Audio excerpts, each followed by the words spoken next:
الحمد لله وكفى والصلاة والسلام على عباده الذين اصطفى خصوصا على أفضلهم وخاتم النبيين محمد الأمين وعلى آله وصحبه أجمعين وبعد فأعوذ بالله من الشيطان الرجيم بسم الله الرحمن الرحيم لكل جعلنا منكم شرعة ومنهاجا ولو شاء الله لجعلكم أمة واحدة ولكن ليبلوكم فيما آتاكم فاستبقوا الخيرات إلى الله مرجعكم جميعا فينبئكم بما كنتم فيه تختلفون صدق الله العظيم. We welcome you today, brothers and sisters, from Masjid Al-Ghufran in the Tamantun Dr. Ismail district of the city of Kuala Lumpur in Malaysia, as we address you, our brothers and sisters in Egypt. We live in a very strange world today.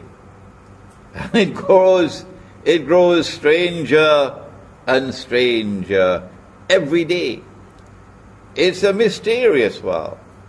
Things are happening in the world that never happened before. For example, for the first time in human history, all of mankind is being brought together in one global society. Is this by accident? Or is there something which explains it? All of the world is being herded into one global economy. Never before in history did this exist. Is this by accident? Or is there something which explains it? And all of mankind is brought into one bogus and fraudulent monetary system. And tomorrow, all the currencies will be gone. And tomorrow there'll be one global currency. Is this by accident?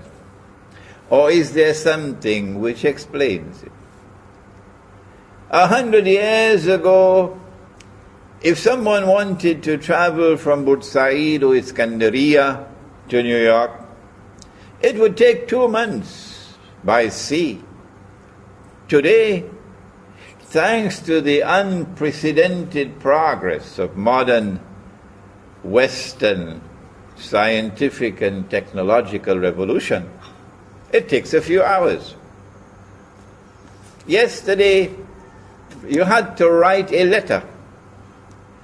If you were in New York and you wanted to communicate to someone in India, and it would take a few months for the letter to reach. Today, thanks to unprecedented progress in telecommunications, you just pick up the phone and you dial and you're speaking directly with India. Yes, indeed. It is a world of unprecedented scientific and technological progress. Yes, indeed. This progress has come from modern Western civilization.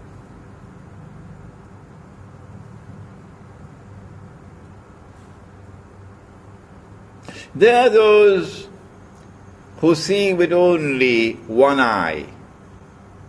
They are internally blind.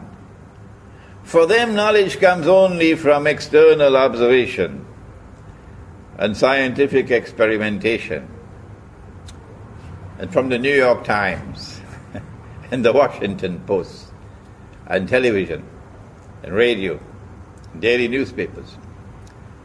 And they are people who swallow this falsehood. But this modern, unprecedented progress which comes from modern Western civilization, validates the claim of the West to be the ultimate civilization of mankind, that there is no more to come after this. This is the end of history. That all previous civilizations, including Islamic civilization, are now obsolete, are now moribund, and they belong to the museums of history. And so any attempt to enforce the Sharia of Islam represents backwardness, represents trying to take something out of the museum and bring it back into history. And so they oppose it. These are the one-eyed people. But there are others who don't see with one eye. They see with two eyes. They see with the external eye and they see with the internal eye, because Allah has placed faith in their hearts. Faith is not sold in the stock market. And when Allah puts faith in the heart, then He puts nur in the heart. And nur is not sold in the stock market.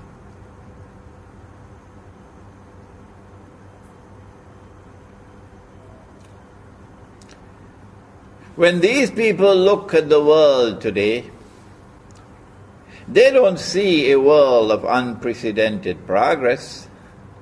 On the contrary, they see the worst of all worlds. It's never been worse than this. Because they can penetrate beyond the external facade of scientific and technological progress. They can penetrate beyond the glitter and the pomp. And they can see that those who today control power in the world, unprecedented power, use that power to oppress. They see an age of universal oppression, where those who are powerful are oppressing the rest of the world. They see not only political oppression, they see economic oppression. That the economy around the world is now built in such a way that the rich and the powerful can benefit from it and grow constantly richer, while the rest of the world is imprisoned in permanent poverty. That's not progress. They see not only political and economic oppression, they see monetary oppression, where a monetary system that is bogus and fraudulent and utterly haram has been imposed upon the rest of mankind by modern Western civilization. And that monetary system is functioning as an instrument of financial oppression and monetary oppression. And so they do not blame Egyptians for being poor. They don't say that Egyptians are poor because they are lazy. They don't say that Indonesians are poor because they are lazy, and Bangladeshis and Pakistanis are poor because they are lazy. They say, no, there is more to this. That poverty in the world today, universal poverty and destitution in the world today, has not come by accident, but by design. And if you want to understand the cause, you must go to riba, because the Quran explains it.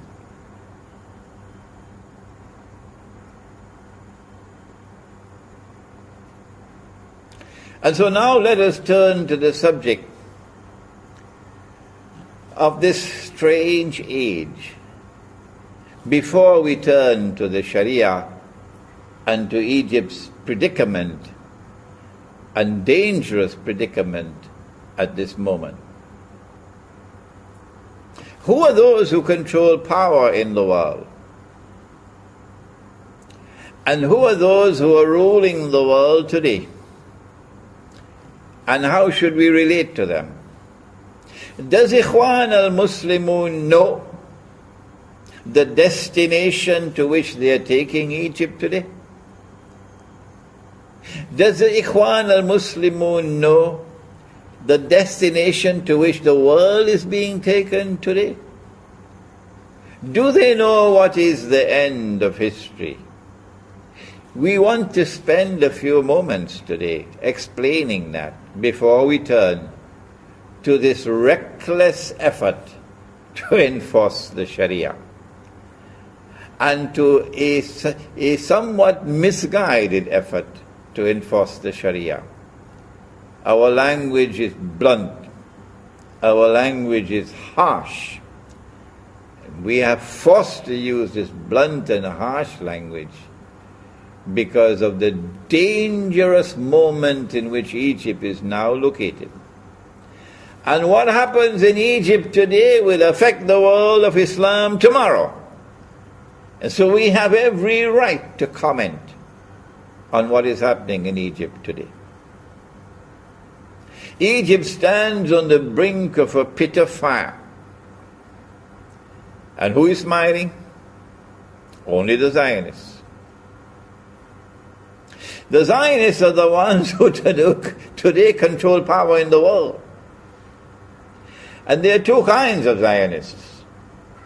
There are Zionist Jews and there are Zionist Christians. Every Egyptian knows that. And a strange and mysterious alliance has taken place between Zionist Jews and Zionist Christians. The Quran says that it has come tibyanan likulli shay. So has it explained this alliance between Zionist Jews and Zionist Christians?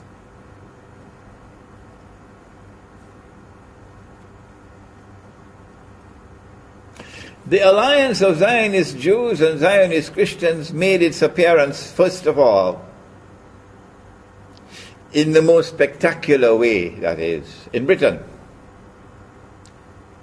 When Britain emerged as a ruling state in the world, and Pax Britannica appeared on the stage of history, and the sterling pound emerged as a universal currency. Did that happen by accident? The Zionist Jewish and Zionist Christian alliance then manifested itself again spectacularly for the second time with the emergence of the United States of America as the second ruling state in the world, replacing Britain, and Pax Americana replacing Pax Britannica, and the US dollar replacing the sterling pound. Did this happen by accident? Or does the Quran explain? And now we are living at that moment in history, stranger than anything else that history has ever witnessed, when the United States of America is in irreversible decline. Political, economic, monetary, financial, and military.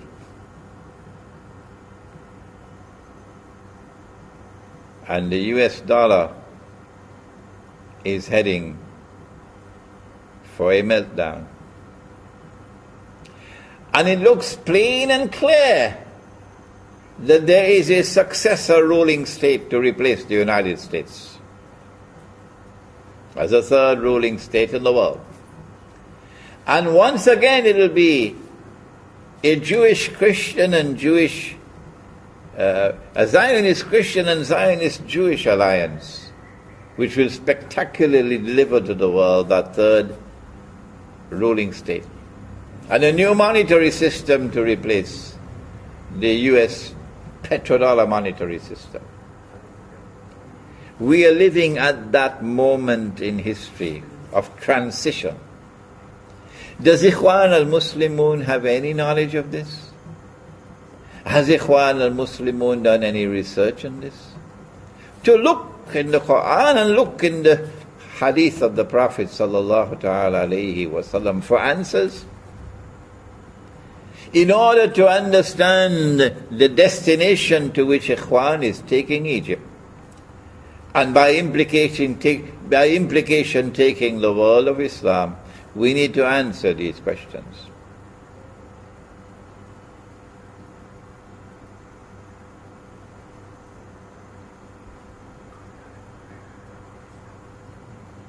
This is our answer.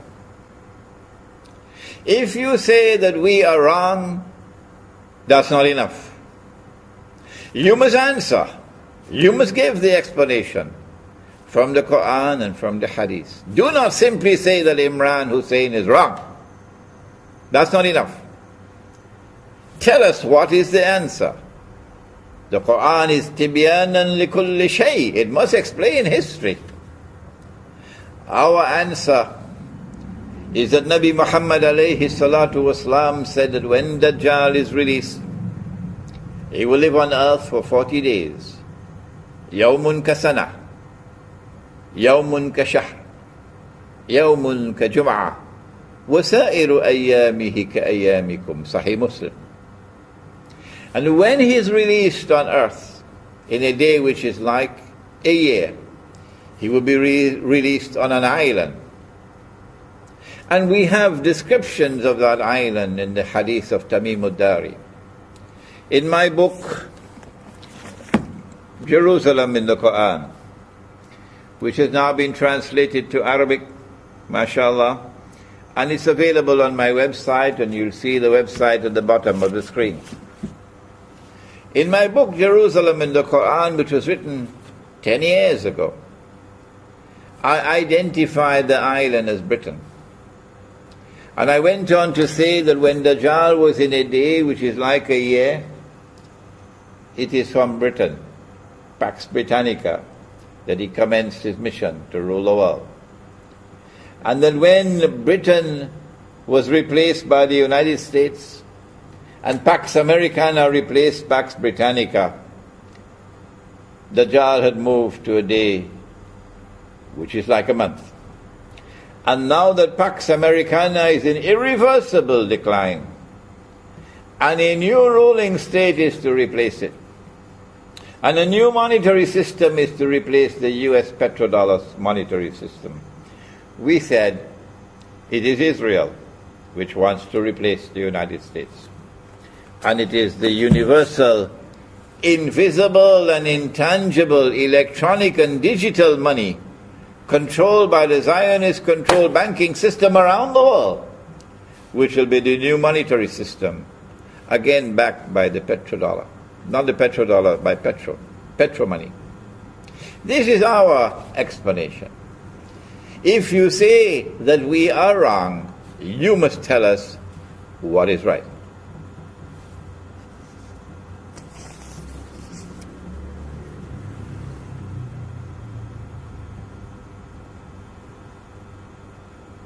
The Quran has directed attention to that Zionist Christian and Zionist Jew alliance.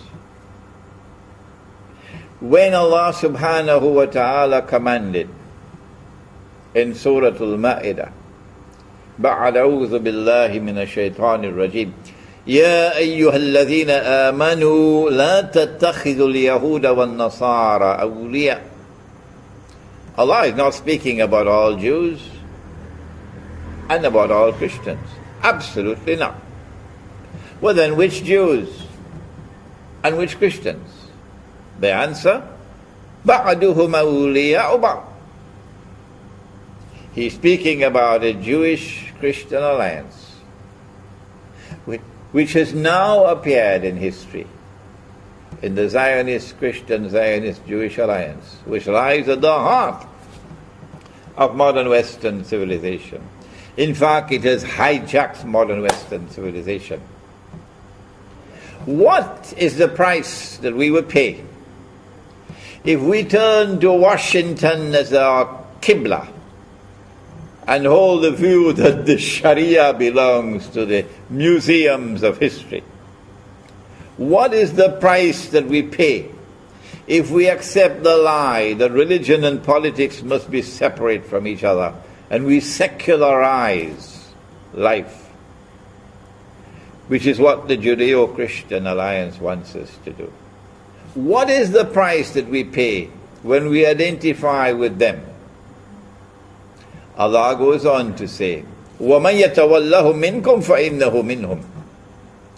And so we say to such people who are absolutely opposed to the Sharia of Islam, who don't want it at all, no, the Sharia should be sent back to the museum. It is obsolete, it is moribund. It represents backwardness. We say to such people, we need to charter a few jumbo jets and send you on a one-way trip to Washington, because that's where you belong. وَمَنْ يَتَوَلَّهُ مِنْكُمْ فَإِنَّهُ مِنْهُمْ إِنَّ اللَّهَ لَا يَهْدِي الْقَوْمَ الظَّالِمِينَ. Allah does not provide guidance for a people who are wicked, and that's what they are. They corrupt every single thing that they touch. And they also present us with unprecedented fitna to test us.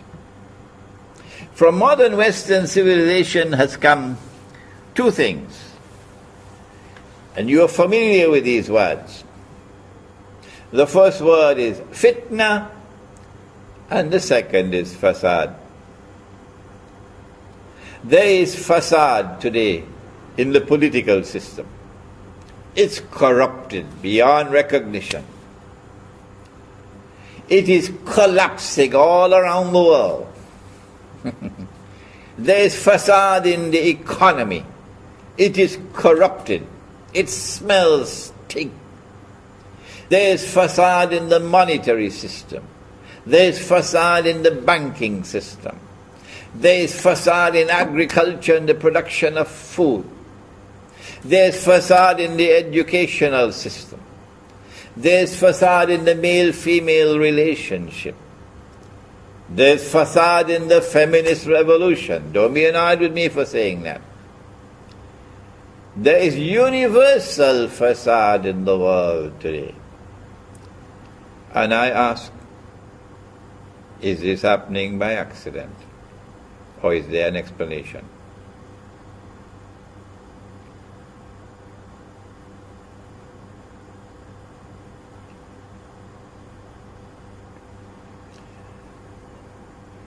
No, it's not happening by accident. Not at all. The Quran has come as tibyanan likulli shay. And the explanation is there in the Quran, inna ya'juja wa ma'juja mufsiduna fil ard. That's the explanation. And I've written a book on the subject, an Islamic view of Gog and Magog in the modern world. The fasad comes together with fitna. We are being tested as never before in history. And there are those of us, and many of them are in Egypt, who share with me the view. There are many of them in Egypt who share with me the view that our ulama have failed us. If Egypt is poor, miserably poor today, the primary blame is that ulama have failed us. The money that we are using is not the money that Allah gave to us. The Quran speaks about dinar. The word dinar is in the Quran. The Quran speaks about dirham. The word dirham is in the Quran in the plural. And so long as we are using dinar and dirham, and remember, tomorrow, Israel is going to be using dinar and dirham. Tomorrow. Just remember that. When Israel uses dinar and dirham, then the ulama of Islam will wake up. Is that Islam? It's coming. My guess is probably only about 20 years away from now, before Israel starts using dinar and dirham. Because every Jew knows that the money we are now using is bogus, it's fraudulent, it's haram. Every Jew knows that. The only people who don't know that are the ulama of Islam. And so if there are those in Egypt, like myself, who are worried about the enforcement of the Sharia at a time when the ulama of Islam have failed us, don't blame them. Don't blame them. How should the Sharia be enforced? Is there such a thing as a constitutional sunnah? Give us a moment to spend some time on this subject. Yes, there is a constitutional sunnah. And the constitutional sunnah is linked with the enforcement of the Sharia. Allah subhanahu wa ta'ala did not create us all as one people. No. وَلَوْ شَاءَ اللَّهُ لَجَعَلَكُمْ أُمَّةً وَاحِدَةً. If Allah had so wished, He could have created us as one people. No. Rather, He created us with multiplicity, with diversity. إِنَّا خَلَقْنَاكُم مِّن ذَكَرٍ وَأُنثَى وَجَعَلْنَاكُمْ شُعُوبًا وَقَبَائِلَ لِتَعَارَفُوا إِلَى آخِرِ الْآيَةِ. And so mankind was created with multiplicity. And that multiplicity was also the cause of different laws being sent down. لِكُلٍّ جَعَلْنَا مِنْكُمْ شِرْعَةً وَمِنْهَاجًا. So different laws were sent to different people. But the last one was sent to Muhammad sallallahu ta'ala alayhi wa sallam, the Sharia. Is the Sharia to be enforced upon all of mankind? Absolutely not. Absolutely not. Well then, on whom is the Sharia to be enforced? The answer? On those who accept the Sharia. On those who willingly submit to the Sharia. Those are the ones on whom the Sharia is to be enforced. Ikhwan al-Muslimun should first return to the Quran to recognize that Egypt is not one ummah. No, it is not. At the very first page of the book of Egypt are the Jews, the Christians. And these Christians in Egypt, according to Nabi Muhammad alayhi salatu wasalam, are our kith and kin. For Ummul Mu'minun, the mother of the believers, came from them. From their midst is one of the mothers of the believers. And so be kind to them, said Nabi Muhammad alayhi salatu wasalam. So you are not one ummah in Egypt.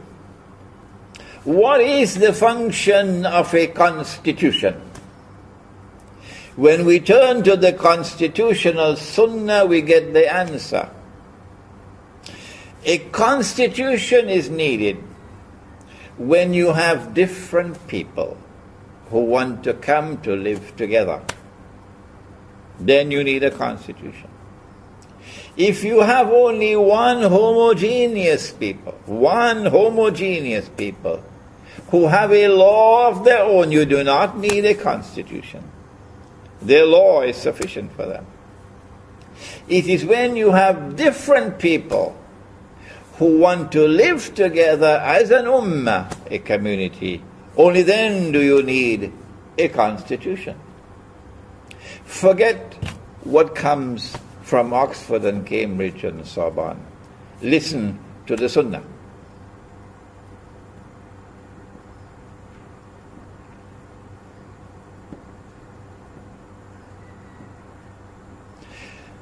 Nabi Muhammad alayhi salatu wasalam recognized the diversity of the population of Medina. He recognized that there were different Jewish tribes. Some of them at war with each other. There were different pagan Arab tribes. And then there were those who had become Muslim. And then there were the Muhajirun from Mecca. And when he arrived in Medina, guess what he did? Nabi Muhammad alayhi salatu wasalam spent about 7 months in patient negotiation. Not in a constitutional conference on the stage of history with debates going on in public. That's not wise. No. He entered into private discussions with each of the different tribes, each of the different groups, and negotiated a consensus. You cannot have a constitution without consensus. Ikhwan, constitutions are not established with referendums. You do not establish a constitution with an election. What nonsense. In order for a constitution to be established, you must have consensus. The Christians walked out of the constitution discussions in Egypt, and you still went ahead with it? Have you forgotten the Sunnah? Have you forgotten the Sunnah? Is this the example you are setting for the rest of the world of Islam? There are voices around the world today cautioning you for your recklessness. We hope and pray you will not be offended by our words, that you will still consider us to be your brothers, and that you will heed our advice and warning. We apologize to the Christians of Egypt. Yes, we apologize to you, because this is an embarrassment for us. This is not the way. This is reckless, and this is misguided.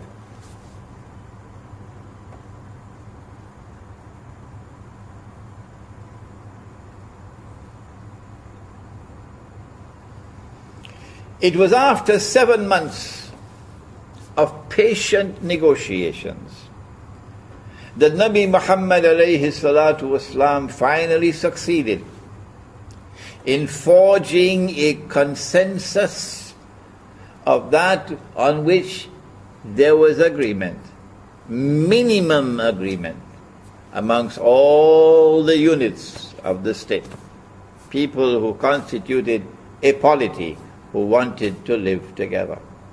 And thus came the first written constitution in the world, the Mithaq of Medina.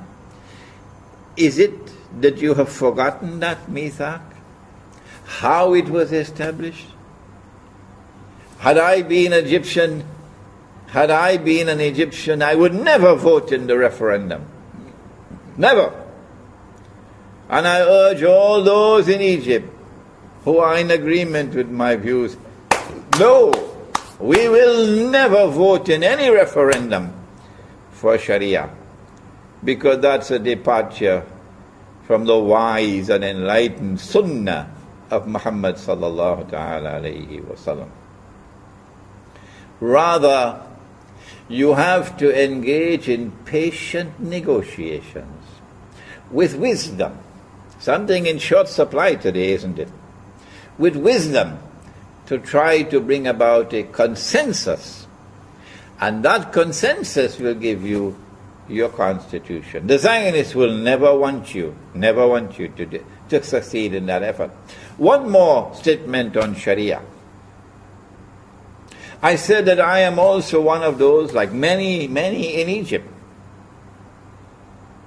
who believe that the enforcement of Sharia today, given the abject failure of our ulama, can lead us to great difficulties and embarrassments. And we want to see the Sharia enforced only on those who accept the Sharia.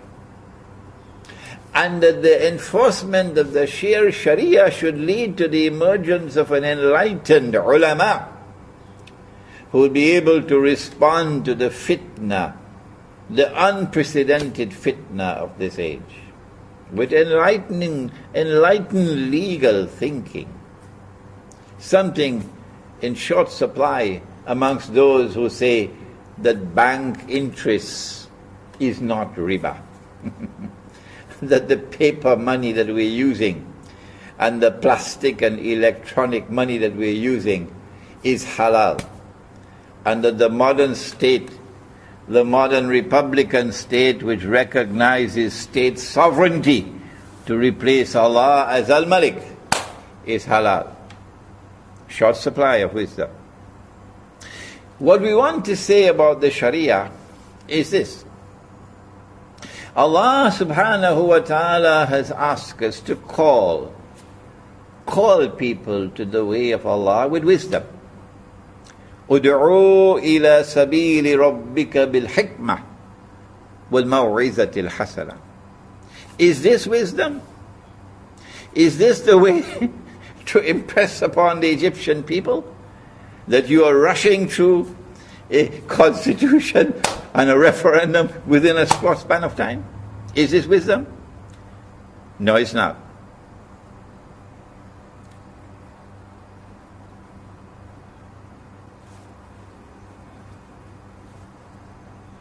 Well, then what is wisdom?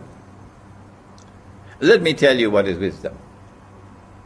Wisdom is that you will enforce the Sharia as a parallel system of law in Egypt, alongside whatever rival systems of law there may be. But you have to demonstrate the superiority of the Sharia over all rival systems of law. No, you do not stamp out the others. Let the civil law continue. Let other systems of law that other people may choose continue to operate. And you have to demonstrate with your enforcement of the Sharia that you have a superior system of law which can outshine every rival. You can't do that unless you produce the scholars of law. And law does not exist in a vacuum. No. The scholar of law must also know politics and economics and monetary economics and history and the movement of history in order for him to be able to understand the complexities of today's legal system, legal challenges.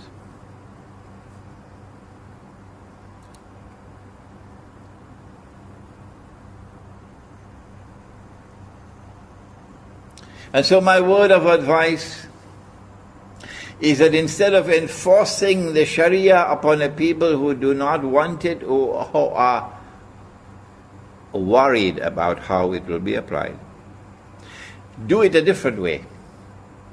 Attract them to the Sharia by operating the Sharia in such a way that it'll display its evident superiority over all rivals. One last word, ikhwan.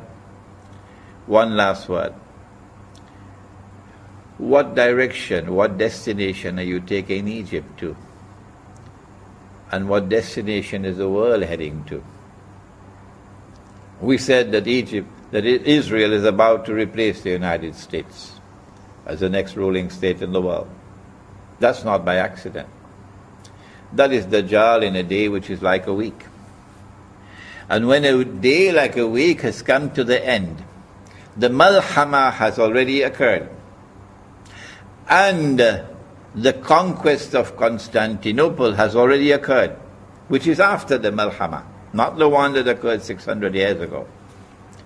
Then Dajjal is going to appear. The khuruj of Dajjal is going to take place. And he will then appear in human form. And he's going to stand up. He may come from Khorasan, but he's going to stand up in Jerusalem and declare, I am Al-Masih. But the Jews will not accept him as Al-Masih until he rules over a holy land which encompasses the biblical frontiers of the Holy Land. You know that. Every Egyptian knows that. They changed the Torah. And they brought into the Torah that the Holy Land, Al-Ardul Muqaddasa, extends from the river of Egypt, the river Nile, to the river Euphrates. Why did they do that? Because Nabi Yusuf alayhi salam came to Egypt. And then he brought Nabi Yaqub alayhi salam and the whole of Banu Israel into Egypt. And they lived in the eastern delta between the river Nile and the Red Sea. And so they came to the conclusion that this also is a part of the Holy Land, Al-Ardul Muqaddasa. But they're wrong. They're wrong. They wrote it with their own hands. That's not the Holy Land.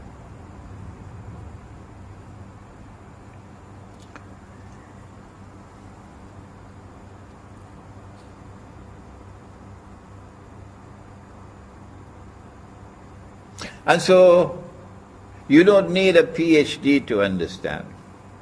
Of course, those who have the Qibla in Washington will never accept what I say.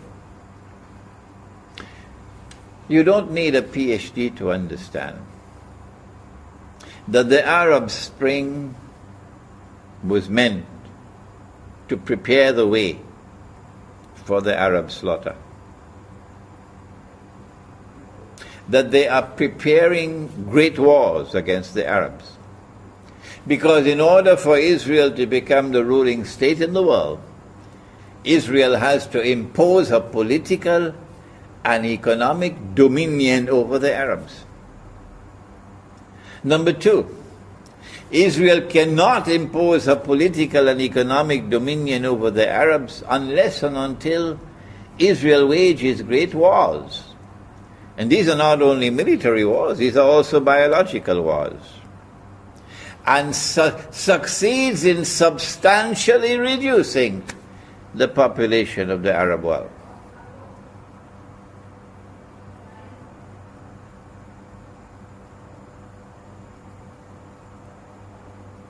But Israel has to do something more. Israel has to expand her territory to encompass the eastern delta of Egypt. She can't do that with an aerial war or a naval war. She has to have a ground invasion. And so the plan is to attack Egypt from the east with ground troops. And when Israel attacks from the east, NATO will attack from the west, from Libya. And those fools, and that's what they deserve to be called, fools. They were fools in Libya, and they're just as foolish in Syria today. Those fools who made an alliance with NATO, NATO being the military arm of the Zionist Judeo-Christian alliance. Those fools who made an alliance with NATO to overthrow the Libyan government have now given to NATO opportunity to be present in Libya. And so NATO will attack from the west and Israel from the east. And there will be a naval blockade from the north. And you have southern Sudan also, which is an ally of Israel today, from the south. And so they'll attack Egypt from east, west, north and south, from above and even from below, because they now have the power to make earthquakes. That war on Egypt is coming. And they need a justification for war. They need a casus bellum for war. They don't want to attack Egypt and appear to be aggressors. So what do? what do they do to prepare the way for war on Egypt? Is Ikhwan aware of this?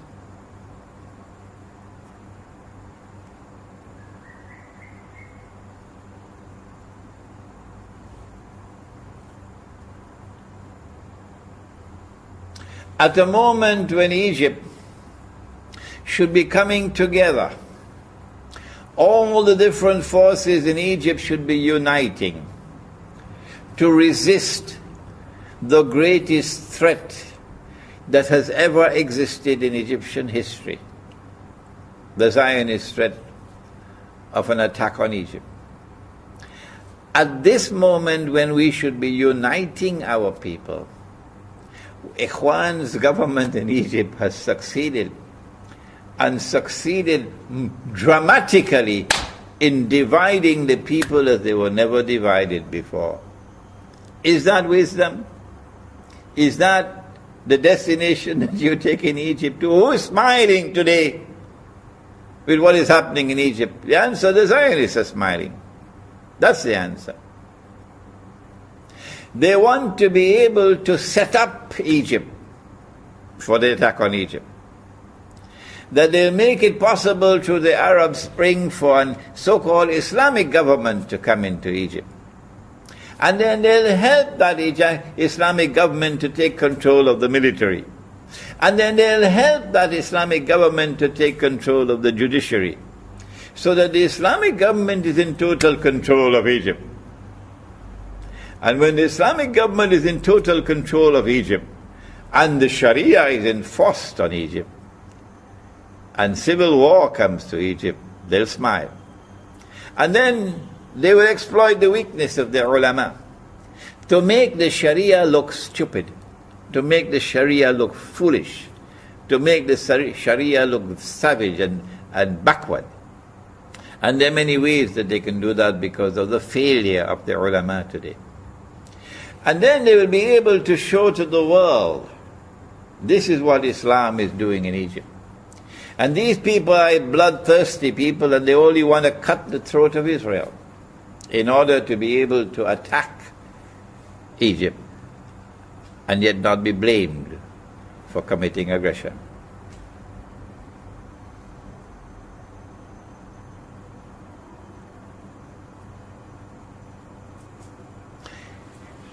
Is Ikhwan going to take Egypt to that destination?